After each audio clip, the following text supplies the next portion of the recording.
Hoy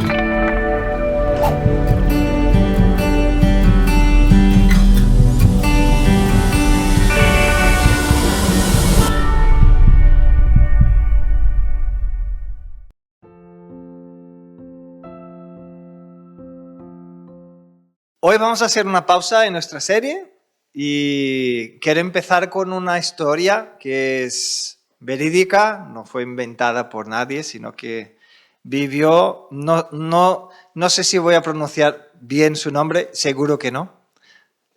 Una hermana nuestra que falleció, yo creo que fue en 1980 y algo, se me ha olvidado apuntar la fecha en que falleció, pero se llamaba Corrie ten Boom. Ella vivió en el campo de concentración en la época de nazista, ¿no? Y de que habían los campos de concentración en Alemania. Y dice que ella fue una relojera, una activista cristiana holandesa, ¿no? Y ella sobrevivió al campo de concentración de Ravensbrück, no sé cómo decir esto, Ravensbrück. En alemán no sé ni una pizca. Pero además de vivir la tragedia, ella cuando fue liberada, ella también ayudó a ocultar judíos del régimen. Y su encuentro más famoso, o la historia que más marcó su vida, o que más fue anunciada y hablada y compartida, también la quiero compartir hoy, que fue un encuentro que ella tuvo con uno que fue guardia allí en el campo de concentración mientras ella estaba presa. Y bueno, se convirtió en un poderoso testimonio para nosotros. ¿Cuál es el contexto? Ella estaba, mientras estaba cautiva, junto con su hermana allí, que se llamaba Betsy. Su hermana llegó a fallecer incluso en el campo de concentración. Ellas sufrieron tratos o maltratos brutales, se puede decir inhumanos, por parte de los guardias.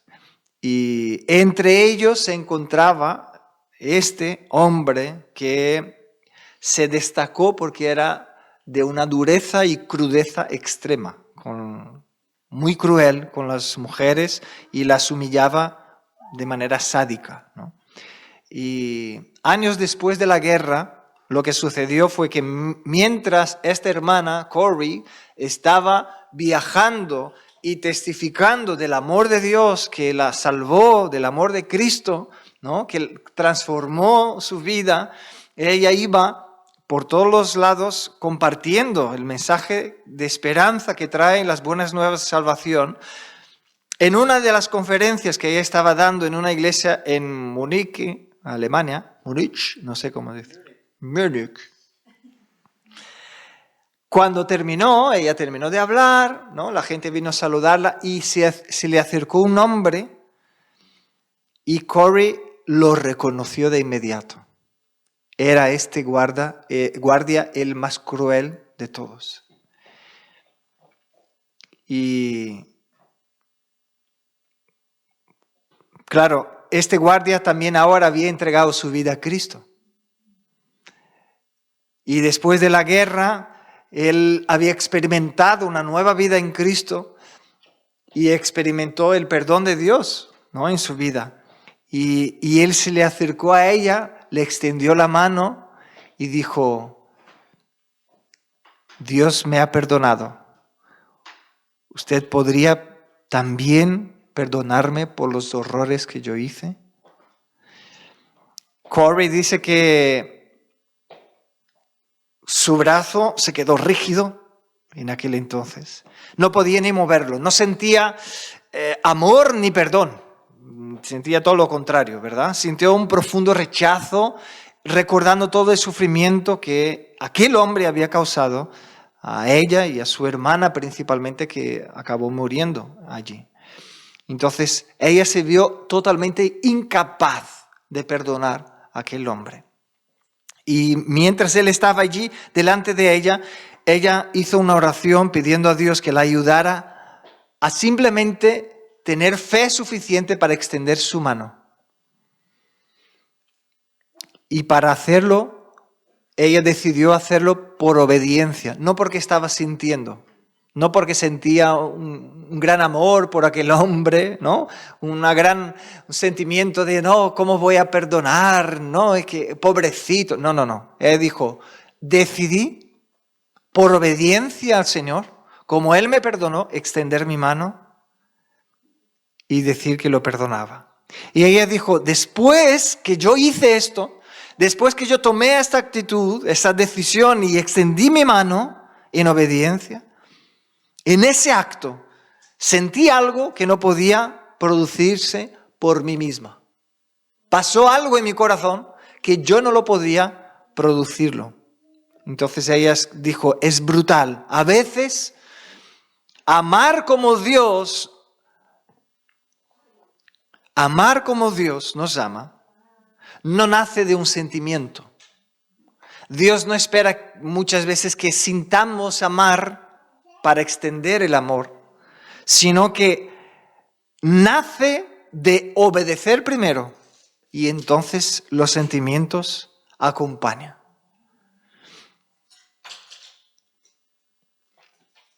Y os cuento esta historia porque yo creo que el mundo sabrá cómo es Dios, el mundo sabrá cómo Dios ama, no solo porque vamos a decir que Dios ama, sino porque se verá el amor de Dios en nosotros. Porque de nada sirve que digamos que Dios ama, pero que no expresemos amor con nuestras vidas. Es curioso, bueno, yo creo que hay tantísimas opiniones sobre ello, ¿no? Sobre lo que os voy a contar ahora, que yo vi y pasó en la tele un vídeo de hermanos que están evangelizando en el metro en Madrid. Y esto está causando mucho revuelo en las redes sociales, porque la gente compartió y se levantó un señor en el metro y quejándose y dijo, deja ya de darme la lata porque no quiero escucharte. Y se enfadó muchísimo, el señor estaba pero muy molesto. Y el hermano que estaba compartiendo de Cristo con la mayor buena voluntad, estaba diciendo, sí, te estoy molestando, pero Dios te ama. Y el hombre decía, cállate ya. Y le decía, no, es que yo también te amo. Y el hombre dije, deja de hablarme, es que no quiero escucharte. Y el hombre, no, tranquilo, es que yo te amo, Dios te ama. Y ¿qué más me da que Dios me ama? ¿No? Entonces, yo sé que hay muchas opiniones de cómo podría haber actuado este hermano, ¿no? Vemos una buena actitud de compartir el Evangelio, vemos una osadía incluso de compartir el Evangelio a personas desconocidas en un ambiente extraño, ¿no? Estar expuesto, pero yo creo que este hombre que salió de allí no salió sintiendo que fue amado. Porque lo mínimo que yo creo, ¿no?, que aquellos hermanos podían hacer es, no hacía falta dejar de compartir de Cristo. Y simplemente podrían haber dicho, perdóname porque te he molestado. Esta no era mi intención, ¿no? Simplemente decir, de bajar del pedestal, ¿no? De estoy aquí para convencerte para que entregues la vida a Cristo, ¿no? Para mostrar que Dios te ama, pero me da igual si te estás sintiendo amado por mí, ¿no? Podrías simplemente haber dicho, perdóname porque veo que te he molestado y esta no era mi intención. Entonces, lo siento mucho, ¿no? Y yo sé que hay opiniones mil, ¿no?, sobre esto, que no, que hay gente que piensa que no, que tiene que seguir compartiendo. Pero lo que me gustaría enfocar hoy con vosotros es sobre este pensamiento de que el mundo sabrá que Dios es amor, no solo porque decimos que Dios es amor, sino porque ve ese amor en nosotros. Y yo sé que una persona que no conoce del Evangelio puede tener un montón de preconceptos en su mente y cuando compartimos el Evangelio puede reaccionar como este señor, ¿no?, y sentirse molesto. Pero yo creo que a partir del momento que una persona se molesta porque le estamos compartiendo el Evangelio, no hace falta ignorar su corazón.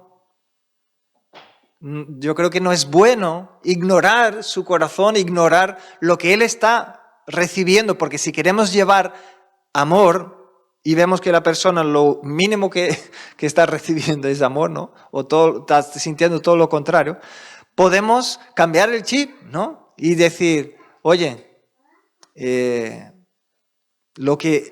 la intención de mi corazón no era molestarte, ¿no? Era expresar el amor de Dios. Entonces te pido perdón porque veo que te he molestado, ¿no? Es algo tan simple de hacer, pero a veces se nos olvida que se verá el amor de Dios por nuestra actitud, mucho más que por nuestras palabras, ¿no? Igual que me gusta dar el ejemplo, ¿no? Aunque sea un mal ejemplo, pero se entiende, ¿no? Cuando los padres dicen, no se puede mentir, no se debe mentir, porque la mentira no está bien, ¿no? Que está bien enseñar a los hijos, pero luego los hijos ven que los padres dan una mentirilla por aquí, otra por allá, o si no, llama a alguien y dice, no, dile que no estoy, ¿no? Entonces, ¿qué es lo que los hijos aprenden? ¿Que no se debe mentir? No, aprenden. No hay que decir que no se debe mentir, pero cuando se hace falta, se puede mentir. ¿Por qué? ¿Con qué los hijos se quedan? Con lo que hacemos. Entonces van a hacer lo mismo. Ahora, si los hijos pillan a los padres en una mentira y dicen, papá, esto no se debe hacer, es decir, tienes razón, cariño, me he equivocado, te pido perdón porque he sido un mal ejemplo para ti.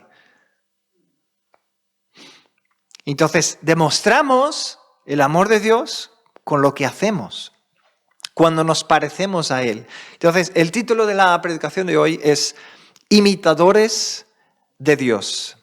Imitadores de Dios. Y aunque yo sé que ninguno de nosotros, gracias a Dios, haya tenido la experiencia de estar en una cárcel, ¿no? En un campo de concentración, y que puede parecer que esto esté muy lejano de nosotros, que no tengamos heridas tan profundas así como esta hermana lo tuvo, pero también es cierto que nosotros tenemos nuestras heridas, tenemos nuestro pasado, tenemos los sufrimientos que pasamos, que padecimos, marcas en nuestro corazón que allí están y que parecen a veces que son tan grandes o tan profundas que nos atan. Son dolores tan grandes que incluso parece que nos aplastan, nos paralizan.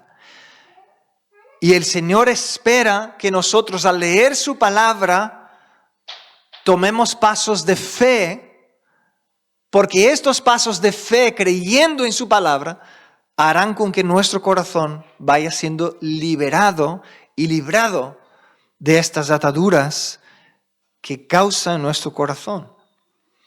Es cierto que Dios puede venir en un instante, tocar tu corazón y sanarlo y hacer con que esto ya no sea un dolor.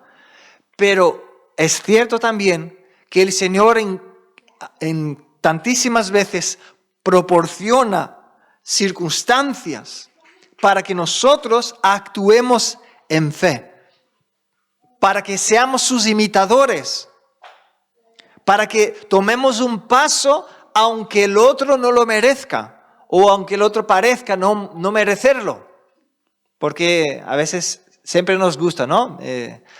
Miramos al otro con mucho más rigor, ¿no? De lo que miramos a nosotros mismos, ¿no? A nosotros nos damos excusas de no era nuestra intención y al otro las intenciones nos importan un pepino, ¿no? Decimos, esto es lo que me has hecho y punto, se acabó, ¿no? Y si la persona intenta explicar su intención, decimos, no, estos son excusas, ¿no? Pero para nosotros sí que sirve, ¿verdad?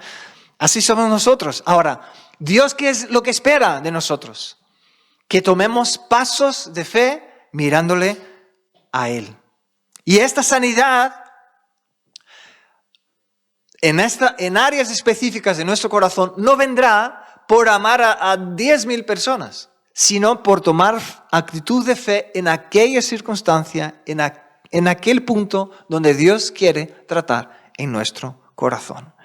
El texto de hoy, que podríamos decir que es el base, ¿no? El principal, está en Efesios capítulo 5, versículos 1 y 2. Efesios capítulo 5, versículos 1 y 2. Dice así la palabra: sed pues imitadores de Dios. Fijaros bien. Sed pues imitadores de Dios como hijos amados. Y el versículo 2 dice: y andad en amor como también Cristo nos amó y se entregó a sí mismo por nosotros, ofrenda y sacrificio a Dios en olor fragante. Antes de Cristo, jamás una persona podría pensar en decir de ser un imitador de Dios. Porque como Dios se había presentado a los judíos, era como inalcanzable. Era imposible. Incluso no había un hombre que podría ver a Dios y seguir en vida, ¿no? Dice la palabra. Ahora Cristo vino a traer la imagen viva de Dios a nosotros. Entonces, fijaros que en este texto nos llama a ser imitadores de Dios, pero nos trae a la imagen de Cristo. Porque si no tuviésemos la imagen del Cristo, el Dios que se hizo carne, vivió entre nosotros, sería muy difícil poder decir, ¿cómo voy a ser imitador de Dios? ¿No? Entonces cae en las cosas como hacen las películas, ¿no? Aquel que va a ser como Dios, entonces va a abrir el mar en dos, ¿no? Separar el mar en Dios. Solo piensa en cosas así. O incluso que hizo que una sopa, ¿no? Se dividiera en la mitad, cosas así, ¿no? Okay. Pero cuando miramos a Cristo, y entonces podemos tener una imagen real de cómo podemos vivir en este mundo y ser imitadores de Dios. Y ser un reflejo de quién es Dios. Entonces Él nos da una pista y dice: andad en amor como también Cristo nos amó y se entregó a sí mismo por nosotros. La realidad, hermanos, y esto lo sabemos, pero no podemos olvidarnos, que Cristo murió por nosotros sin que nosotros merezcamos. Él no murió por nosotros diciendo: mira qué buena gente, los voy a salvar porque son tan buenos. Él murió sabiendo que somos pecadores y sabiendo que no teníamos salida, no teníamos cómo librarnos de la muerte. Entonces Él se entregó por nosotros. Él murió por nosotros, dándonos ejemplo de un amor sacrificial, dándonos ejemplos de un amor incondicional. Porque cuando nosotros amamos como Cristo, estamos amando sin exigir que la persona haga algo que nosotros creemos que ella debe de hacer para ser digna de nuestro amor. Porque así muchas veces tratamos a la gente, ¿no? O se suele hacer uno que no conoce a Cristo, pero a veces nosotros, aún conociendo a Cristo, tenemos esta tendencia por orgullo. Solo amar o solo extender amor a personas que creemos que son dignas de recibirlo. A personas que creemos que, me están ahí ayudando y esto, entonces a esto sí, extiendo amor, hago sacrificios, me esfuerzo, pero esto no merece, esto no merece la pena. Cristo, si hubiese actuado de esta manera, pobre de nosotros. Cristo no lo hizo. Cristo no miró a quién para amar, sino que amó. Ahora, hay diferentes expresiones de amor del Señor en la palabra, porque con algunas personas parece que Cristo fue rígido, duro, ¿no? Pero es porque esto es lo que ellos necesitaban, ¿no? Igual cuando la mujer le llegó, se le acercó y él dijo: bueno, he venido solo a la casa de Israel, ¿eh? Y la mujer dijo, bueno, Señor, pero igual que los perros cogen y comen, ¿no?, lo que cae de la mesa, por lo menos que me quede alguna bendición que sobre por ahí, ¿no? ¿Qué hizo ella? Ella se humilló. Ella se humilló. Porque ella podría haberse levantado y dicho, hey, que tú ¿quién piensas que eres? ¿No? Ella podría haberse levantado con orgullo para defenderse. Pero lo que ella hizo fue humillarse. Porque lo que Cristo estaba diciendo era cierto en el sentido de que Cristo vino a los suyos. Cristo vino, ¿no?, como dice la palabra, a los suyos, pero los suyos no le recibieron. Entonces, en aquel momento del ministerio de Cristo, Él estaba queriendo dejar claro esto. Y podría parecer a uno que, ay, mira que Cristo no estaba expresando amor a ella, pero sí lo estaba.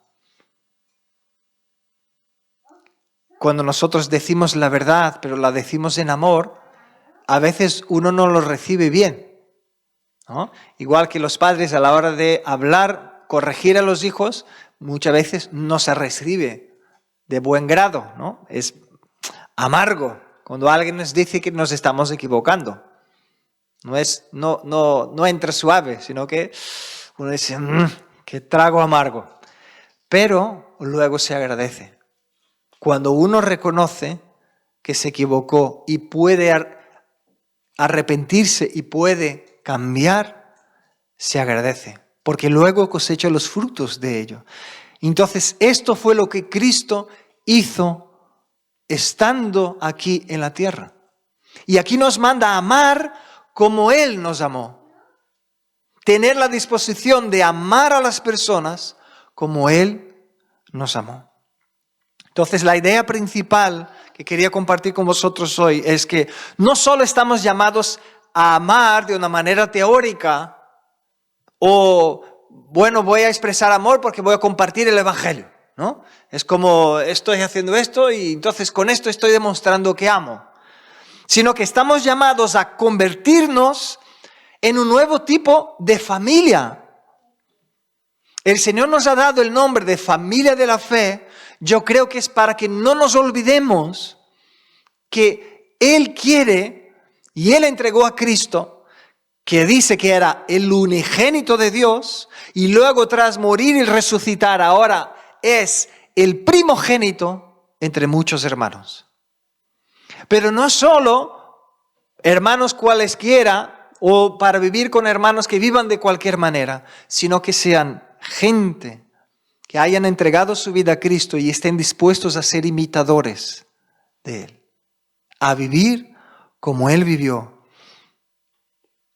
Una familia que sea marcada por un perdón radical, una familia que sea marcada por un cuidado sacrificial los unos con los otros, una familia que sea marcada por una unidad que rompe barreras. Y cuando digo esto, no creo que nosotros lograremos hacerlo de manera perfecta algún día, sino que por lo menos, ¿no?, tenemos en el nombre de la iglesia un recordatorio de que esta es la voluntad del Señor, para que no nos olvidemos, y cuando nos olvidemos que nos espabilemos diciendo, uy, no estoy actuando de verdad como Cristo en la familia, y podamos arrepentirnos y volver a las sendas. Ahora, quería hablar de algunos puntos como cómo podemos amar en la familia, de qué manera podemos amar o cómo Dios quiere que nos amemos como familia. Y el primer punto es un perdón, podríamos decir como un perdón infinito, ¿no? ¿Os acordáis? Estoy seguro, ¿no?, de la pregunta de Pedro a Cristo, ¿no? Esto está en Mateo, capítulo 18, versículos 21 y 22. Dice que entonces se le acercó Pedro y le dijo, Señor, ¿cuántas veces perdonaré a mi hermano que peque contra mí? Yo no me imagino Pedro haciendo esta pregunta porque estaba allí aburrido, sin nada que hacer. Dijo, bueno, voy a preguntar sobre el perdón. No, yo creo que no, ¿eh? Yo creo que para hacer esta pregunta, es porque él ya estaba harto con algún hermano que le estaba importunando y molestando, y él ya pensó que quizá Cristo me dé un límite para decir, mira, hasta aquí, después de aquí, dale. ¿No? No hace falta ya perdonar. Yo creo que él fue buscando una excusa, una salida para el enojo de su corazón, porque ya estaba cansado. Entonces dijo, ¿cuántas veces, Señor, debo de perdonar a mi hermano? Aquel que viene contra mí. ¿Hasta 7? Sí, Señor, hasta 7. Mira, si yo hago hasta 7 ya está bien, ¿no? De manera que, bueno, como vemos que cada uno lleva un fariseo dentro, ¿no? Yo creo que este es el fariseo que Pedro lleva dentro. Estaba buscando un número para poder ponerle check. Bueno, he perdonado 1, he perdonado 2, he perdonado 3, porque a nosotros nos encanta decir que estamos cumpliendo, ¿no? Y yo, mira, ya hice mi parte, ¿no? Y así quedarnos panchos. Pero Cristo, la respuesta de Cristo le quitó toda la salida de la religiosidad. Cristo dice, Jesús le dijo, no te digo hasta 7, sino aún hasta 70 veces 7. Y esto cada día, hermanos, ¿no? No voy a leer todo el texto, pero sino cada día. ¿Qué Cristo nos estaba queriendo enseñar aquí? Que no hay un límite para perdonar. Ahora, a algunos nos encanta ir haciendo el checklist, pero no de lo que hicimos, sino de lo que el otro nos hizo, y haciendo cuentas, ¿no? Vamos poniendo cuentas. Y luego el otro hace y dice, mira, ya es la 4ª vez, ¿eh? La 4ª vez que... ¿Y las otras que dijiste que me perdonaste? ¿Cómo quedó? No, te he perdonado, pero aquí lo tengo, ¿eh? Entonces, que perdones esto. Imagínate tú, si vas a orar hoy diciendo, Señor, perdóname, y confiesas algo que fallaste con el Señor, y el Señor dice, bueno, tú me pides perdón ahora, pero mira, ya es la 50 veces que me haces esto, ¿eh? Y otra vez, en serio, otra vez me lo pides. Ya os imagináis, si Dios empezase a poner en cuentas las veces que le fallamos, pobre de nosotros. Pero así lo hacemos muchas veces, hermanos. Y Cristo nos enseña que el amor con que Él nos amó y el amor que Él espera que seamos sus imitadores es un amor que está dispuesto a perdonar. Y yo sé que aquí a veces entra como el dolor de nuestro dolor y los miedos, ¿no?, que uno tiene, y dice, no, pero si yo actúo así, la persona seguirá haciéndome daño y toda la vida y yo aquí solo sufriendo, ¿no? Bueno, depende del daño que uno haga, ahí está la policía, denuncia y ya está, ¿no? Es que exageramos, pero vamos a exagerar, entonces exageramos, ¿no?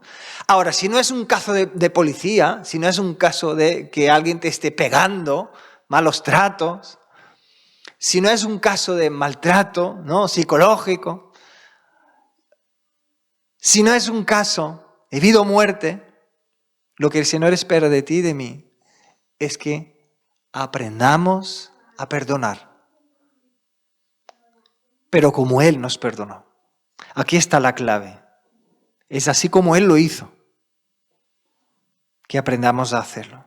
Vamos a leer Juan 15, del 12 al 17, el Señor también aquí nos da un mandamiento. Juan 15, del 12 al 17, dice, este es mi mandamiento. ¿Cuál es? Que os améis unos a otros como yo os he amado. Y el Señor sabe que tenía que decir que era como Él nos ha amado, porque si no, hoy en día hay 300.000 definiciones de lo que sería amar. No digo en la Biblia, pero la gente se inventa qué significa amar, cómo es amar. Y necesitábamos una base sólida, necesitábamos un fundamento sólido para poder saber un verdadero amor, cómo se porta.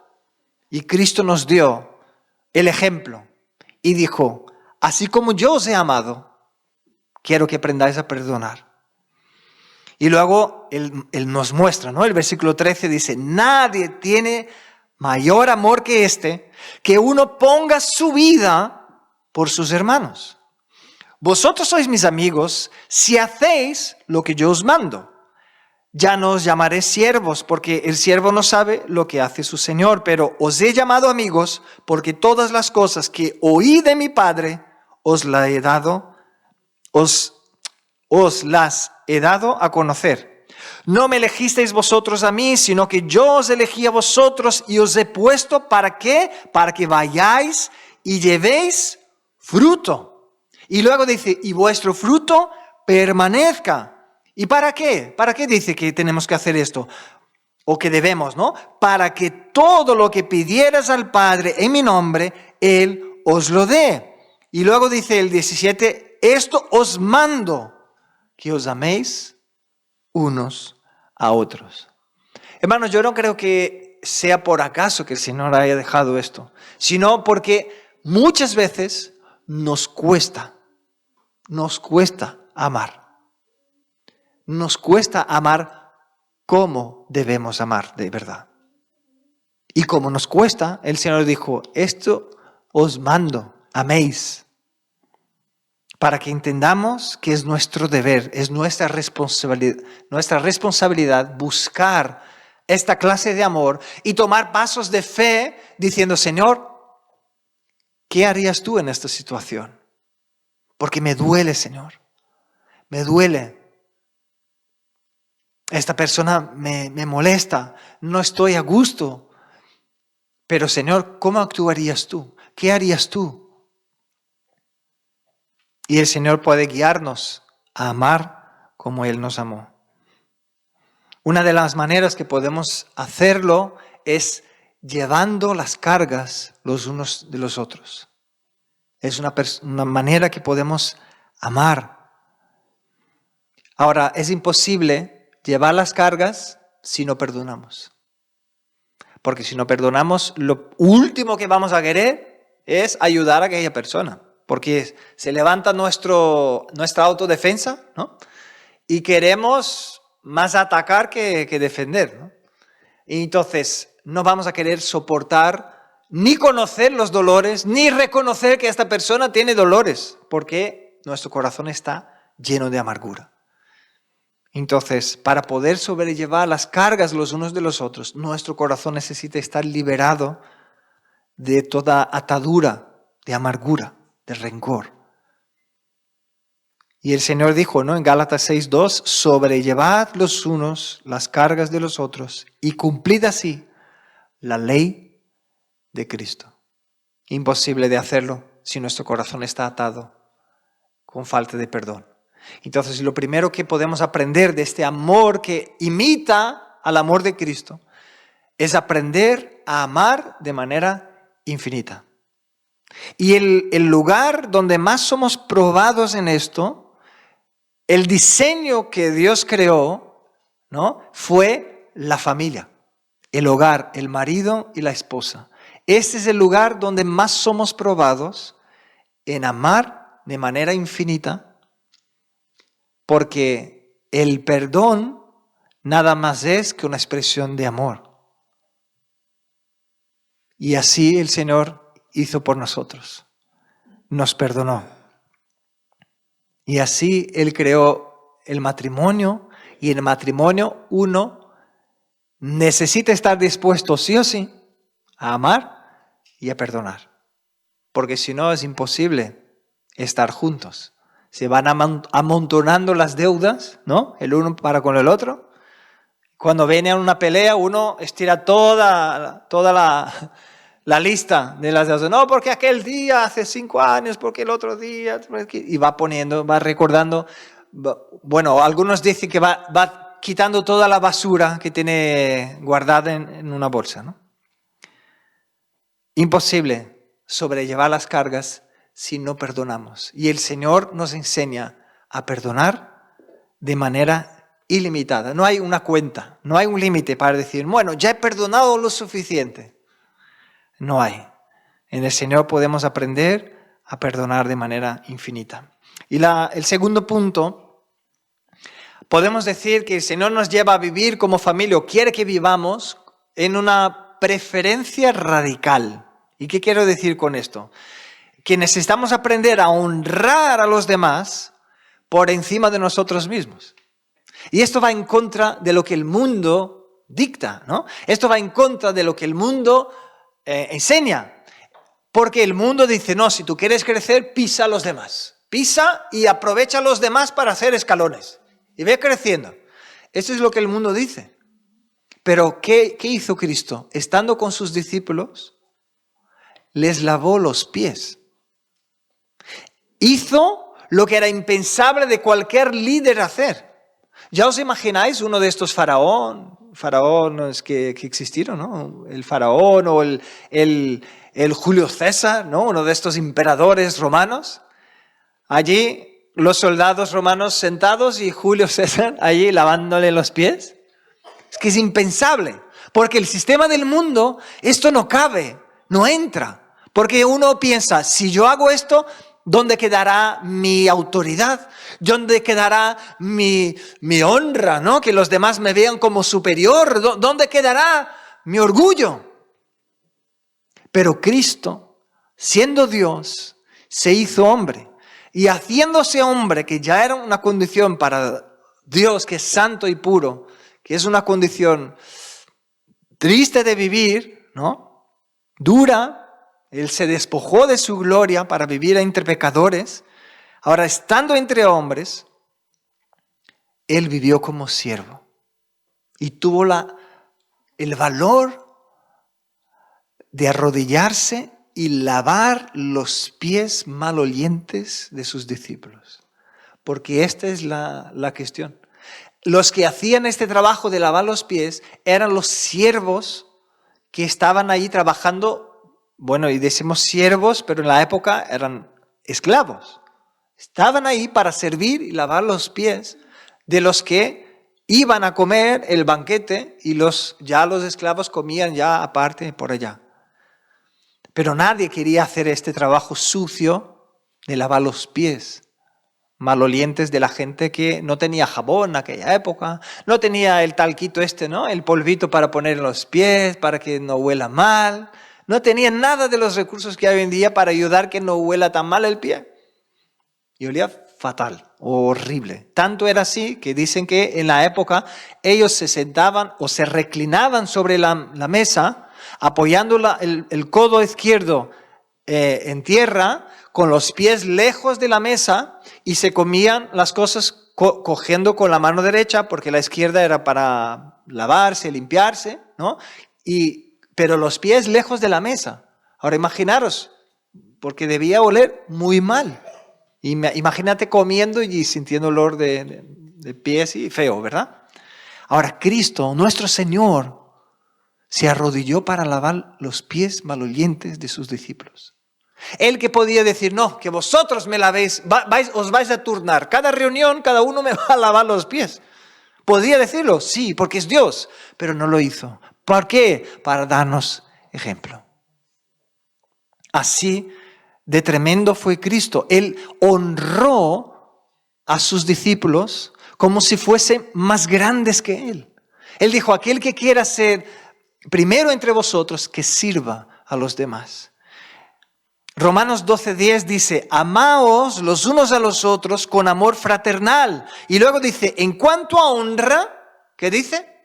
Cada uno busca lo suyo. ¿Eso es lo que dice? No, ¿verdad? En cuanto a la honra, prefiriéndoos los unos a los otros. ¿Sabe aquello que hay la envidia en el mundo cuando tú ves a una persona siendo honrada o creciendo o adquiriendo algo? En el mundo te hace pensar que eres menos y que debería, no sé, te quedas como con celos o que con envidia. Pero en Cristo, el Señor no nos llama a tener esta actitud. En Cristo el Señor nos llama a ser nosotros los que vamos a tener la actitud de honrar al otro, prefiriéndoos los unos a los otros en cuanto a honra. Qué tremendo, ¿verdad? Primera de Corintios 12, 26 dice, de manera que si un miembro padece, todos los miembros se duelen con él. Y si un miembro recibe honra, todos los miembros se gozan con él. Esto es lo que el Señor espera de nosotros como familia. Si uno está triste, vamos a llorar con él. Vamos a sufrir porque vemos que nuestro hermano está sufriendo. Ahora, si es honrado, si Dios le está honrando, si Dios le está bendiciendo, todos nos gozamos con él al ver la gracia de Dios, al ver Dios honrando a esta persona. Vamos a ser de aquellos que van a decir, gloria a Dios, el Señor lo está haciendo. Porque vivimos en un mundo en que todos quieren ser los primeros. Y las redes sociales han dado mucha cuerda para ello, ¿no? Porque en las redes sociales uno tiene su cámara, su micrófono y es el primero. El que da las opiniones, el que entiende de todo, el que sabe de todo, el que da respuestas a todo. Cada uno es el primero. ¿Por qué? Es donde nuestro corazón lleno de orgullo quiere estar, en primera fila. Entonces, las predicaciones que más atraen a multitudes son aquellas que dicen, Dios quiere levantarte como a rey David para gobernar. Y todos dicen, yo quiero ser como rey David y quiero gobernar.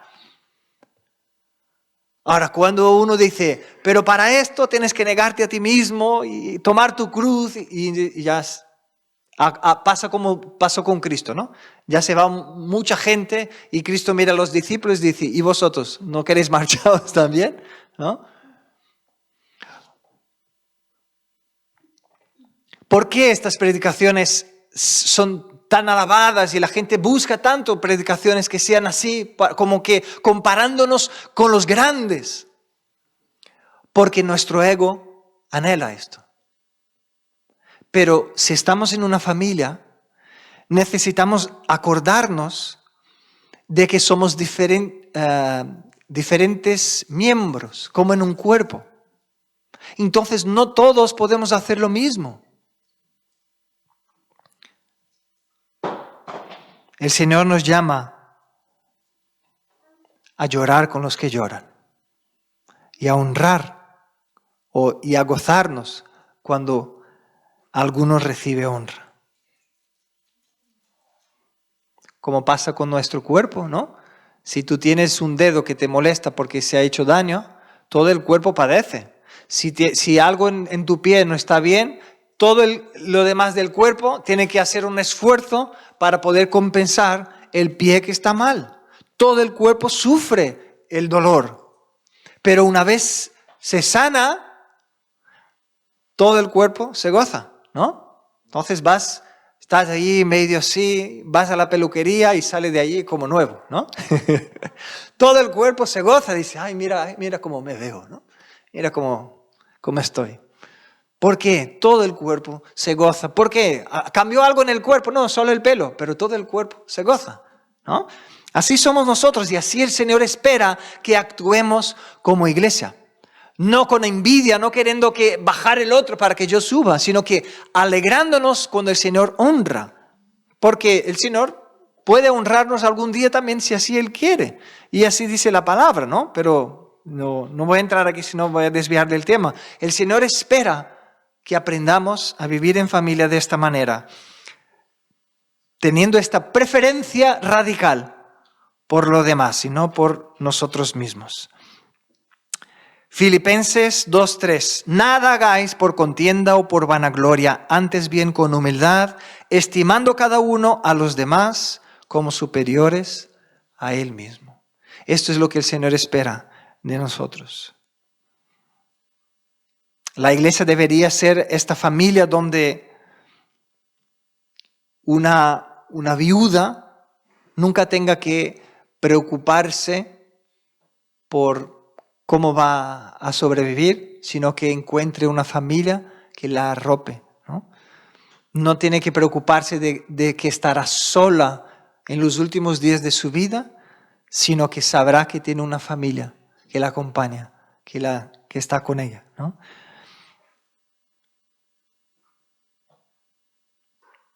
La iglesia debería ser esta familia donde personas que tienen discapacidades, que tienen dificultades, se sienten arropadas, se sienten tratadas con dignidad. Y viene el tercer y último punto, que yo creo que podemos llamar de una igualdad humilde, ¿no? Que es tratarnos sin acepción de personas. Y esto habla de derribar barreras sociales, porque el mundo está acostumbrado a tratar mejor a aquel que tiene mucho dinero, a aquel que tiene muchas posesiones, y aquel que no tiene nada, aquel que no tiene ni ropa para vestirse bien, lo miran así, incluso lo tratamos con desconfianza y dicen, a ver si este no va a querer alguna cosa. Así somos nosotros, hermanos, por apariencia ponemos barreras en las personas, barreras sociales, económicas, incluso barreras culturales. Este es brasileño, madre mía. A veces lo hacemos porque tuvimos una mala experiencia con alguien de algún país y entonces ya pensamos, ya lo hacemos. Y a veces en la misma iglesia tenemos dificultad de trabajar con hermanos porque son de otro país y tienen a veces una manera distinta de hacer las cosas. Y nos molesta porque queremos que se haga como yo quiero, ¿no? Y como se hace distinto, no, aquí no puede ser así, ¿no? Y cada uno, imagínate, si cada uno luchamos para que se haga como yo quiero, nunca haremos nada juntos. Pero el Señor quiere que derrubemos que quitemos o incluso demos como una patada, ¿no? En este muro que hace separación, porque de verdad necesita un esfuerzo nuestro para que no hayan estas barreras sociales, ni económicas, ni culturales en la iglesia. Porque la iglesia debe de ser libre de prejuicios, de distinciones en nuestra forma de amar. Necesitamos aprender a amar de manera que las personas vean que nosotros estamos amando. Porque vemos esto en diferentes países, ¿no? En diferentes culturas. A veces tú haces una cosa que expresa amor y la otra persona no lo recibe como amor. ¿Por qué? En su cultura aquello es muy raro. Lo que estás haciendo es raro para ella. Él no lo entiende. Entonces, uno puede quedar pancho y decir, no, yo hice mi parte, yo ya he amado. Pero el otro se sintió molesto, no se sintió amado. Entonces, ¿cómo puedo expresar amor? Conociendo la otra persona y sabiendo cómo ella puede recibir amor y entender que yo le estoy amando. Entonces esto requiere un esfuerzo de mi parte, requiere un esfuerzo de mi corazón, mi mente, mis pensamientos, de salir de mis estructuras, conocer a la otra persona y poder amarla como ella puede recibir el amor y entender que yo la estoy amando. Gálatas 3:28 dice lo siguiente: ya no hay judío ni griego, no hay esclavo ni libre, no hay varón ni mujer, porque todos vosotros sois uno en Cristo Jesús. Mira, la gente puede coger este versículo y hablar cosas muy fuera de lo que Dios quiere aquí. Pero lo que el Señor nos quiere decir es que un judío no dejó de ser judío, no dejó de querer las comidas que le gustan. No es que dejó de ser quien es. Ahora somos todos una página en blanco y venimos a la iglesia como si ya no existiéramos antes. No es esto lo que está diciendo. Está diciendo que ya ahora la barrera que había entre griegos y judíos, la separación que había de judíos son el pueblo santo y griegos son los inmundos, ahora esta barrera ya no hay. Somos uno en Cristo Jesús. Tenemos la conexión ahora de la sangre de Cristo que nos une y nos hace uno. La barrera que hacía entre esclavo y libre, decir, no, este esclavo está aquí para servirme. Ahora imaginad en la iglesia en aquella época, hermanos, que venían, se entregaban la vida a Cristo hombres de posesión y entregaban a Cristo hombres que eran esclavos. Ahora imagínate compartiendo en la misma iglesia y que el Señor diese una palabra a un hermano que era esclavo y diciendo, mira, el Señor me dio una palabra y me enseñó algo esta noche, y que el otro que era de posesión y dice, ya viene este esclavito a hablar. ¿Me entendéis? Aquí es lo que el Señor está diciendo. No, no, no. Esto no debe de haber en mi iglesia. Esto no debe de haber en mi casa. Ya no hay el esclavo y el libre. Aquí somos iguales delante del Señor. El Señor no va a hacer acepción de personas. Para aquel que Él ame, Él ama a todos. Y ahora Él busca y llama a que nosotros seamos ejemplo de amor como Él nos amó. Entonces también dice que ya no hay ni varón ni mujer en ese sentido también. De no menospreciar a ninguno por ser hombre o por ser mujer, sino que entender que el amor de Cristo fue extendido a todos. Qué tremendo, ¿verdad? Sino que dice al final, dice, sois uno en Cristo. Esta unidad que el Señor quiere que tengamos. Santiago 2, vamos a leer del 1 al 6, dice lo siguiente: hermanos míos, que vuestra fe en nuestro glorioso Señor Jesucristo sea sin acepción de personas. Porque si en vuestra congregación entra un hombre con anillo de oro y con ropa espléndida, y también entra un pobre con vestido andrajoso, y miráis con agrado al que trae la ropa espléndida, y le decís, siéntate tú aquí, en buen lugar, y decís al pobre, estate tú allí, en pie, o siéntate aquí abajo, mi estrado, ¿no? Bajo mi estrado. ¿No hacéis distinciones entre vosotros mismos y venís a ser jueces con malos pensamientos? Porque ¿quién dice, hermanos, que aquel que viene con una buena vestimenta, con anillos de oro, no es una persona que está teniendo una vida podrida delante de Dios? Y aquel que está viniendo con una ropa así, incluso la persona maloliente no tiene dónde ducharse, pero está con un corazón quebrantado delante de Dios. Es que no podemos ver. Esto solo Dios lo ve. Entonces Dios no quiere que tratemos las personas así por la apariencia, porque así hace el mundo. Y luego sigue diciendo, hermanos míos, versículo 5, hermanos míos amados, oíd, ¿no ha elegido Dios a los pobres de este mundo para que sean ricos en fe y herederos del reino que ha prometido a los que le aman? Pero vosotros habéis afrentado al pobre. ¿No os oprimen los ricos? ¿Y no son ellos mismos que os arrastran a los tribunales? Fíjate, incluso él usa un ejemplo diciendo, a ver, un montón de gente tiene problemas con los ricos porque están cada 2 por 3 aquí metiendo a la gente a los tribunales para intentar sacar pasta y ganar dinero y no tener que pagar lo que deben. Y vosotros tenéis esta mala costumbre, ¿no? Los hermanos allí, de querer dar honra a una persona que viene con ropas y anillos y con oro y a menospreciar un pobre. El Señor nos ha llamado, hermanos, a tener esta igualdad humilde, ¿no? De tratarnos de tú a tú, de iguales, entendiendo que el Señor no hace acepción de personas. No es por tener más o tener menos, no es por ser judío, por ser brasileño, por ser, ¿no?, de cualquier nación que nos hace más o menos delante del Señor. En Cristo somos uno. ¿Y por qué podemos decir que somos uno? Efesios 2:15 dice, aboliendo en su carne las enemistades, la ley de los mandamientos expresados en ordenanzas, para crear en sí mismo de los dos un solo, un nuevo hombre, haciendo la paz. Aquí en el contexto el Señor está hablando del pueblo judío y de los gentiles, ¿no?, que eran todos los demás.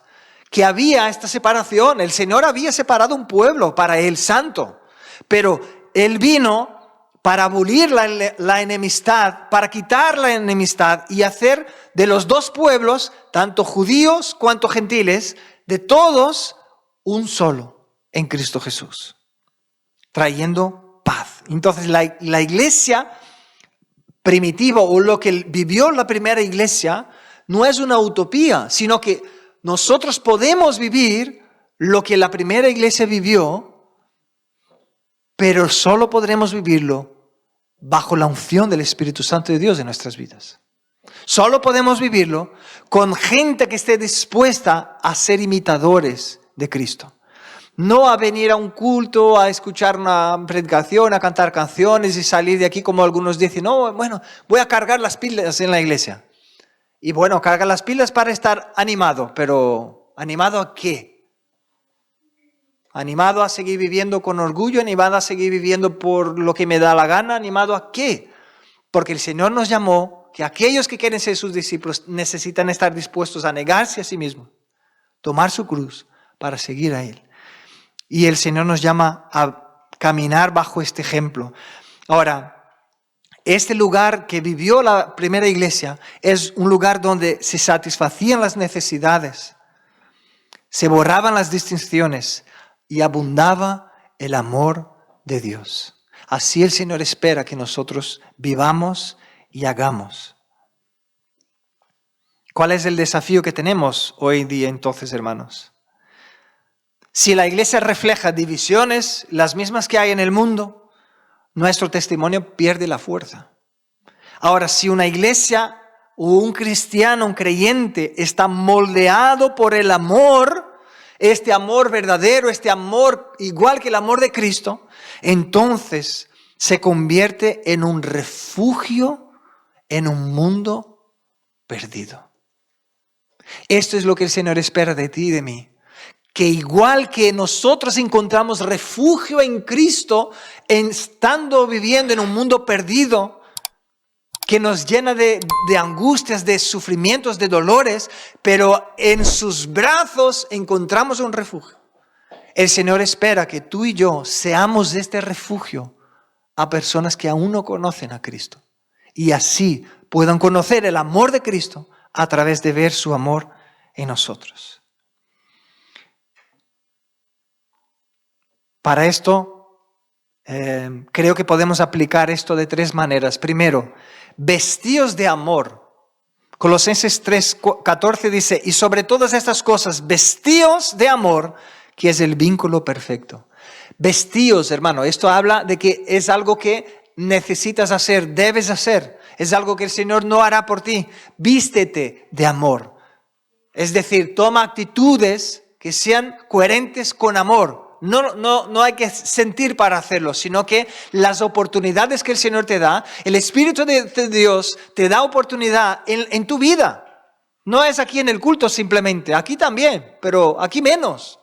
El Señor te da oportunidades para que puedas vivir, vestirse de amor y amar así a los demás. Luego, segunda manera que podemos aplicar esto en nuestras vidas es, mi familia son los que hacen la voluntad de Dios, dijo Cristo. Entonces es buscar hacer la voluntad de Dios, aplicarla en tu vida.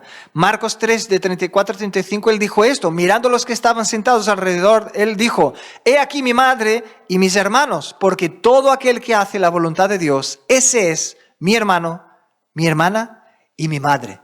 Porque Cristo una vez estaba predicando y dijeron, oye, tu madre y tus hermanos están ahí fuera. Y él dijo, a ver, mi madre y mis hermanos son los que hacen la voluntad de mi Padre.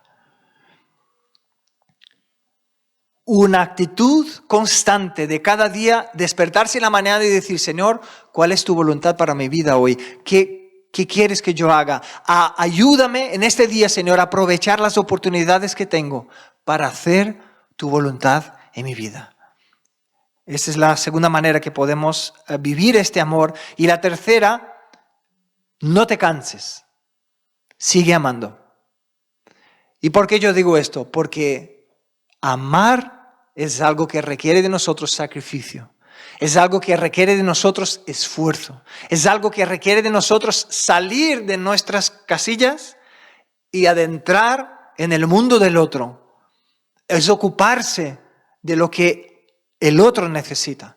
Y para esto requiere sacrificio, esfuerzo, tiempo, y tenemos la tendencia a cansarnos si miramos a la otra persona muchas veces. Pero si miramos a Cristo, si miramos como Él nos ama, si tenemos siempre a Él como referente, no, yo estoy imitando a Cristo, yo estoy buscando hacer como Él, entonces no me canso. Señor, me siento cansado. Dios, dame fuerzas porque no, en mi carne ya no puedo más, Señor, pero quiero hacer como tú, quiero ser como tú. Y quiero no cansarme, como dice en Gálatas 6:9, y con esto terminamos. No nos cansemos, pues, de hacer bien, porque a su tiempo segaremos, si no desmayamos. Amén. Ponte de pie, vamos a orar.